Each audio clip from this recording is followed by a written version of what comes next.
Hello guys, good morning. তোমরা সবাই কেমন আছো? আশা করি সবাই ভালোই আছো, আর আমিও ভালোই আছি বেশ। তো এইদিকে দেখতে পাচ্ছ সকাল সকাল আমি কাজে লেগে পড়েছি। তো বাবার ঘরটা আমি গোছাচ্ছি, অগোছালো হয়ে আছে। বিছানাটা পরিষ্কার করে নিচ্ছি। তো এদিকে আমার বিছানা গোছা প্রায় কমপ্লিট।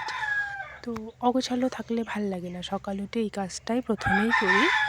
তো এদিকে বাবার মোবাইলটা দেখে নিচ্ছি। তো ওইদিকে আমাকে আবার মা ডাকছে যে চাটা গরম কর, মানে আমার আর বাবার চা খাওয়া কমপ্লিট, তো মা এখনও খায়নি। তো মাকে চাটা গরম করে দিচ্ছি। তো চা রেডি।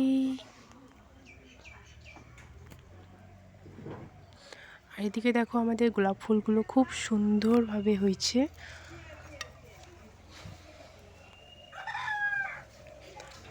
আর এদিকে মা সকাল সকাল ধান সেদ্ধ করছে।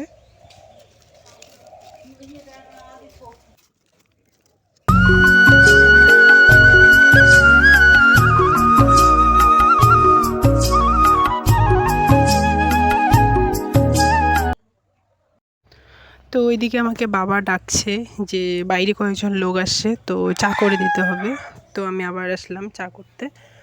তো এই অভ্যাসটা কার আছে বলো? চা করতে করতে মানে গ্যাস পরিষ্কার করতে হয়, রান্না করতে করতে গ্যাস পরিষ্কার করতে হয়, সাথেই মানে কি বলবো আর। তো এদিকে আমার চাও প্রায় কমপ্লিট। তো আমি চাটা বাবাকে দিয়ে দেবো। তো আজকে হচ্ছে শনিবার, তো আমাদের নিরামিষ। তো এদিকে আমি কড়াইটা করে নিচ্ছি, পরিষ্কার করে নিচ্ছি। তো আমি এটা করি না, যেহেতু মাই করে। তো মা আজকে ধান সেদ্ধ করতেছে, আর দিদিরা বাড়িতে নেই, বড় দিদির বাড়ি গেছে। তো আমি মাও গেছে, তো আমাকেই করতে হবে। ওকে, বাই বাই, টাটা।